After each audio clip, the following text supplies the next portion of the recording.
Good morning, students. I, Akansha Mishra, your TGT science teacher, welcomes you all in your online classes. And as we are starting online classes, okay, so all the activities and all the notebooks will be done here, okay. So starting from the your chapter, that is matter in our surroundings, in the earlier classes we have discussed the physical property and the characteristics of matter. So coming to the next topic in that chapter is the matter states of matter, okay. So coming to the states of matter, students, there are basically three kinds or three types of states of matter. What are they? You all are reading it from class 6th onwards, so you are aware of it. So the three states of matter are the solid, liquid and the gas. Okay, you can say solid state, liquid state and the gaseous state. What is the difference between these, students? The difference between these are that first of all, similarity is that they all are the kinds of a state of matter, and difference is very much, not very much but little bit, okay. You can see, so as we are dealing with this difference between the solid states of matter, that is the solid, liquid and gas, give here a look, start.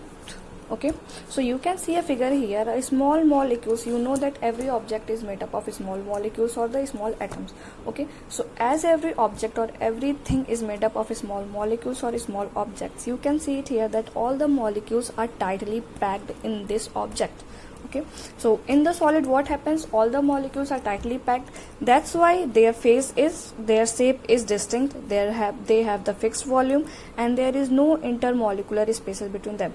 First of all, I would like to tell you that what is the intermolecular spaces? That spaces between two molecules, okay, or the two molecules, you can say, is called as the intermolecular spaces. In this structure, you can see there are various molecules and there you can't see, or you can see very little spaces between them, okay. So this very little spaces between them gives the idea that there is no intermolecular spaces or very less intermolecular spaces between them. That's why, because of this their shape is maintained, their volume is maintained, and the object does not break when you put force on it or when you throw on the ground, okay. Coming to the liquid states, you can say it changes as object. The molecules are not too tightly packed here. You can see it here. Molecules are little bit at spaces from other, okay. In this, you can see they are tightly packed and they are close to each other, but here they are not close to each other. They are at a distance from each other. So by this, they can change their shape, they can change their volume, and they have little bit intermolecular spaces between them. This intermolecular spaces between them is greater than the solid but lesser than the gaseous. You have to remember this point. Coming to the gaseous, students, you can see here 4 molecules or the 5 molecules or the 6 molecules, means many molecules but at a large intermolecular spaces. Because of this, they can move anywhere, okay. Whenever you have seen a beaded garland, when they are in a string, they form a distinct shape, they form a distinct size, okay, but whenever they broke, they move to any direction. Same way, these solid, liquid and gaseous molecules are like beads, and when they are fixed in an object without any intermolecular spaces, or when they are fixed in a string, they remain as a distinct shape and as a distinct volume, fixed volume. For the liquid, you can see when you lose the string, okay, when you lose the string, the molecules or the beads, you can say, they start moving from one place to another place. In the gaseous state, it is simple that when you break the string, it will go from one to another space, okay, without any restriction, without any boundaries. Means it has boundaries, it has less boundaries, but it does not has any boundary. That's why it does not has any shape, does not has any volume, and it has large intermolecular spaces between them. This is basically three difference between them, okay, between the solid, liquid and gas. If you remember, this concept will be clear to you. Coming to the one more thing, I would like to explain this with the help of an example. So let's see it here. As you can see, a scale is lying here, okay, and the pen is also lying here. In this scale and pen, what we can do? If we broke it, or if we throw it, or we try to pull it or push it, will it be break? No, it will not be break, because these are the solid objects. Solid objects means their molecules like here to here are tightly packed and are very close to each other. They does not have any intermolecular spaces between them. That's why they will not break, and that's why their shape is maintained, their volume is maintained, and their volume is fixed. Okay, so coming to the next. So students, as we studied about solid gas, solid state, liquid state, and the gaseous state. Okay, so just coming to the liquid example, let's see it here, that here are the two glasses, and in one glass you can see little bit of water, half glass is filled with half water. Okay, so what we are going to do, like this water is in the liquid state, and it does, can you see any spaces or any molecules between this?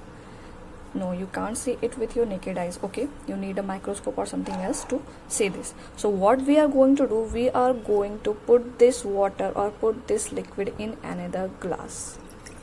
See it here.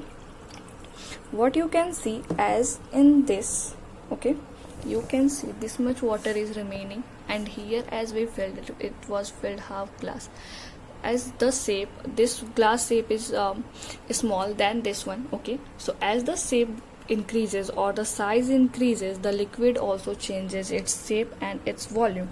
Volume means as it was half here and it's reduced to half, lesser than half in this glass. So we can say that in the liquid state there is no fixed volume, there is, it changes its shape and it changes its volume as to the object. Means when we change the object, when we put this water in another container, it will take shape of that container, it will take volume of that container. So this is about the liquid, that it does not have any shape of its own. It occupies the shape of object when it is poured in that. Coming to the gaseous state, students, so gas state, we are discussing that in the gaseous state there is no distinct shape, no distinct volume, and there are large spaces between them. Large spaces between them means there are large intermolecular spaces between them. As you can see, here is an example of a perfume. Perfume is also a type of a gas. When we spray it, you can see, when we spray it, you can see gas here. Okay, so this gas you can't see outside, that where it is going. So we can say that, and after some time you will feel that, or you will smell that it has spread to your whole room or your whole area. So by this we can say that there is no distinct shape and no distinct volume of the gaseous state. There is a large intermolecular spaces between them. That's why they are able to spread from one corner of a room to the other corner of a room. Okay, so this is all about the three states of a matter, that is the solid, liquid, and the gas. By the some examples, further we will discuss how the transformation of these states of matter to be done, how they are to be transformed from one state to the other state. Okay, this is all about for the today's class. Thank you.